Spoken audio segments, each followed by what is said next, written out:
Great commentary, weren't we, this weekend? Love that. Now, as we've just mentioned to you, Nuno was in charge at Tottenham for 124 days. It really wasn't long, was it, Matt? That is actually the 12th shortest reign as a Premier League manager. So it's Tuesday teaser time. This is what we want to know. We want to know, what is the shortest managerial reign in Premier League history? Now, we're going to throw out some bonus points today because if you can get the amount of days exactly, we'll give you a bonus point. Yeah, exactly. You've got to get it spot on there. And a bit of a clue, it's significantly less than 124 days. And you'd be quite surprised, I think, when you realise how short it was. As it's a Tuesday, we also ask you another question, our question of the day. And we're not quite sure it's going to be Antonio Conte as the new manager of Spurs. But I'll tell you what, the papers over here in the UK are fairly sure. This is the Sun here saying... the full Conte, so they think he's coming in possibly to be announced today. I won't go through all of them because it'd take too long, but here's the Mail, Conte coup. They think that he's coming in today, and of course, as Becky says, we'll announce that as soon as we get any information for you. But if it is Antonio Conte, we want to know from you guys, will he make a difference to Spurs? Where will they finish this season if Antonio Conte comes in as manager? We'll use the hashtag PLFans. We'll go through some of those later in the show. That's it. Hello, welcome back to Premier League today. Right, let's talk all things Tottenham. We can go live to Paul Belveston, who was outside Tottenham's training ground for us this morning. I mean, it's the biggest headline that we've got going on in the Premier League right now, Paul. But just give us a rundown, a timeline of events, if you can, from yesterday up until right this second. What's going on? So it's about 24, maybe 25 hours ago that the big news came through that Nuno had been told his time here was up already. The players were told 10 minutes later, and then, about this time of day, the world knew. The announcement was made that Tottenham were after a new manager, and we're led to believe that the technical director, the sporting director, Fabio Paratici, had already made contact with his former Juventus colleague Antonio Conte and said, look, we know it didn't work out over the summer, but what about now? Are you coming to us now? And within not very long at all, it seemed he jumped on a plane, headed over for talks, and all of the rumours all over social media, in all the newspapers, everything, is that the deal has been done. We're just waiting for the official announcement that could come through any second now, or maybe in a couple of hours. But we're led to believe that the man himself will take the players for training this afternoon and, of course, do his first press conference tomorrow ahead of the UEFA Conference League game against Vitesse at the Tottenham Hotspur Stadium on Thursday. Wow, well, that really does sound like a done deal, doesn't it, Paul? What's the hold-up at the moment, then, specifically? Do you know?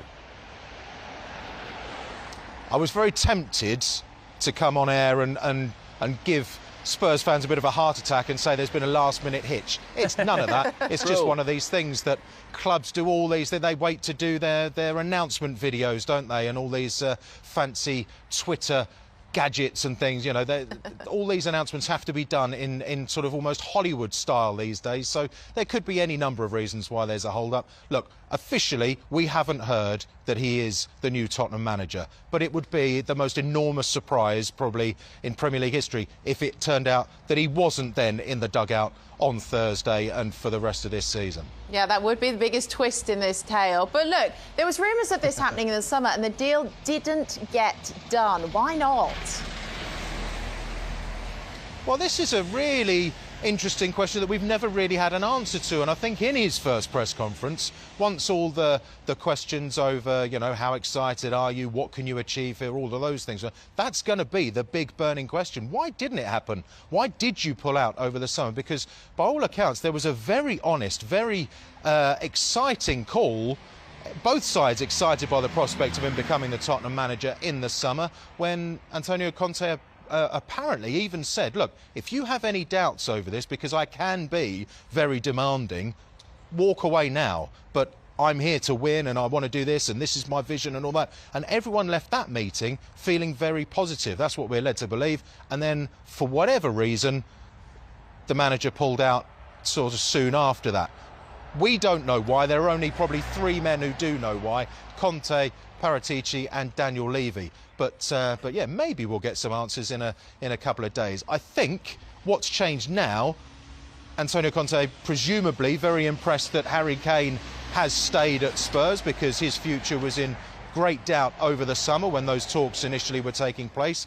We're led to believe that he's a big fan of Christian Romero, who came in to the back line after Toby Alderweireld left in the summer. So, you know, perhaps the landscape has changed, and also, what other options are there out there? It looks very much like PSG are sticking with Mauricio Pochettino. Manchester United, he was linked with a move there.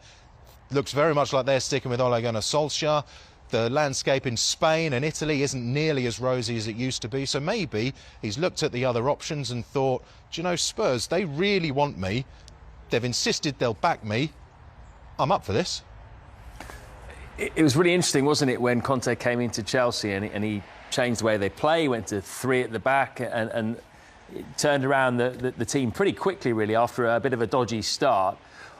What's going to happen, do you think, at Spurs? You know, which players are going to be most affected by him coming in? Will we see another change in formation? How do you think it's going to play out?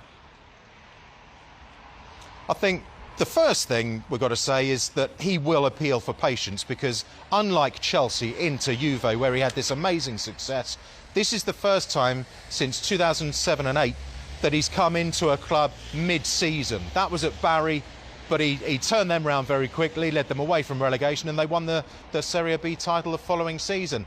I think he will go to 3 at the back, and that must surely be good news for the likes of Reguilon, who's a fantastic wing-back. Romero, I've mentioned, he could be the leader of that 3-man defence. The likes of Harry Kane and Son, they are surely going to turn back to extraordinary form that we're used to. Right, OK. I think that's given us plenty of meat on the bone. Cheers for that, Paul. We'll let you get into the warm. It looks a bit chilly out there. Sunny but chilly. Makes me very glad when I hear someone else without hair who's out in the cold. I'm here in the studio to know exactly how cold it is out there. Cheers, mate. We'll chat to you soon. Right, delighted to say Tim Sherwood has joined us in the studio, which is very handy because we are going to talk Spurs. Yeah. First of all, we haven't spoken to you about Nuno yet, really. What were your thoughts on him being dismissed so early in his tenure? It's always sad when a manager loses his job after 10 games. You know, it was a great opportunity for Nuno to come into Tottenham and really build his career again. I thought he was a fantastic manager at Wolves. For 2 years, he's done a tremendous job. And it didn't work out last season. So Tottenham failed to get a few of their targets and Nuno landed the job. And I thought it was a poor appointment at the time on the back of a statement what the chairman Daniel Levy put out, saying we want to get back to, you know, free-flowing attacking football, the qualities of Tottenham Hotspur.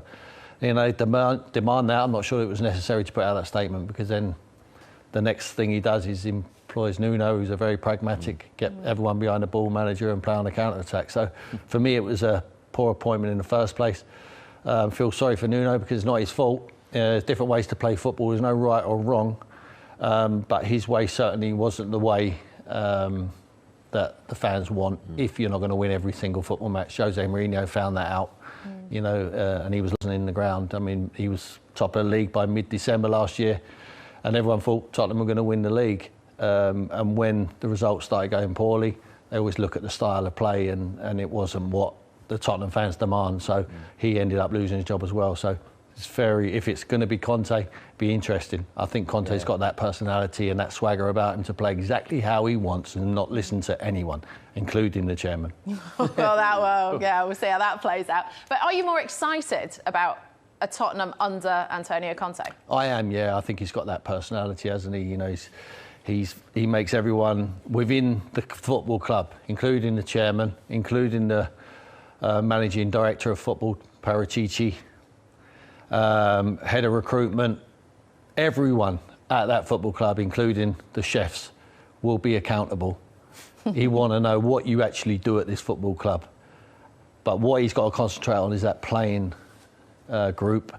And I think every one of them will be made accountable and have to play some part. Otherwise, he will just discard them, push them to the side, and he will talk to the chairman and say, you need to back me. I need to find some more players because we haven't got the quality. And he will be telling him on no uncertain terms. Well, you know Daniel Levy very well, having worked under him.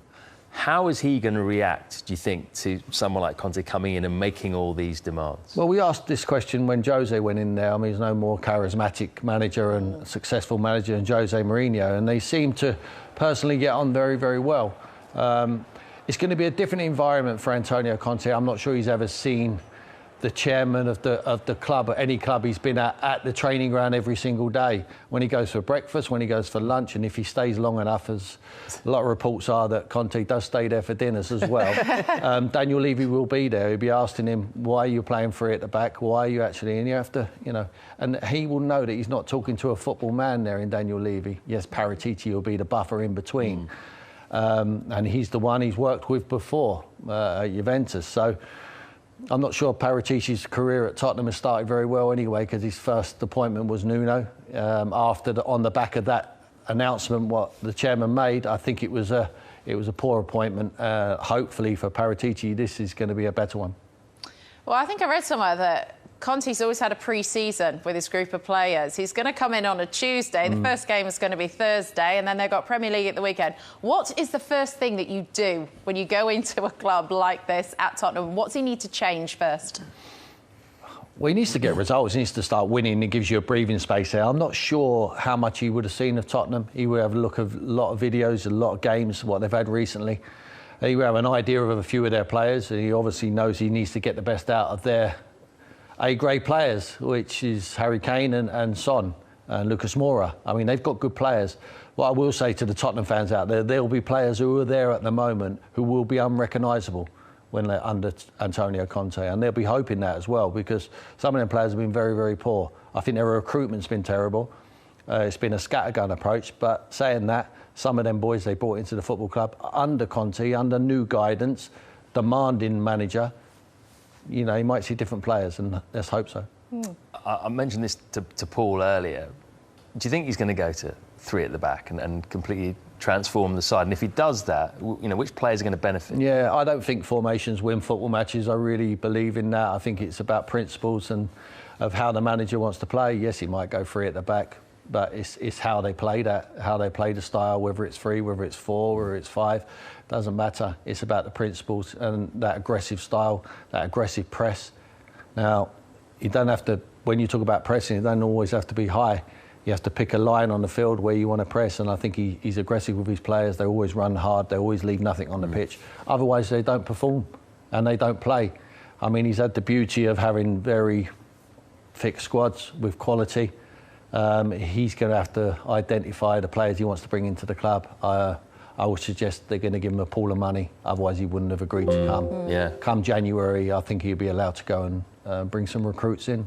Well, what would constitute, then, a good season for Tottenham under Conte if it happens? Win something. I mean, it's a great opportunity for him. They're only 5 points off of the top 4. They're in that Europa Conference League, which I think they'll win because they're playing a load of pub teams apart from Roma. You're in the quarter-final of the Carabao Cup against West Ham. So there is an opportunity, a realistic opportunity that they can win something. I think they should go all out to win that Europa Conference League, because that automatically qualifies you for Europa League next year. And on an outside chance, if he does miraculously well, possibly could nick that 4th spot. I think Chelsea, Liverpool and Man City are going to be in the top 3, but, you know, Man United... I think United fans are a little bit concerned they've just conceded a top 4 spot. Well, no, they could do. I mean, they put some at threat now, but you never know. I mean, we all had high hopes for Jose Mourinho went in there and he didn't do well. So hopefully for Conte it turns out better. Right, let's give you the answer of our Tuesday teaser then, which managers had the shortest reign ever in the Premier League. That's after Nuno Espirito Santo lasted just was 124 days. His was the 12th shortest. Well, Thobalani Nkobo, Okiche Joseph, Surti and Boom Malala all got the right answer. It's Les Reed from Charlton. He didn't get the right number of days, though. He actually lasted 40 days, not 41. Can you believe that? 40 days in charge. In charge of a manager. I want to know what went so horribly wrong. I don't know either. That is all we've got time for Premier League today. Tim, thank you so much for joining us as always. Thank you for getting in touch, and Matt and I will catch you next time.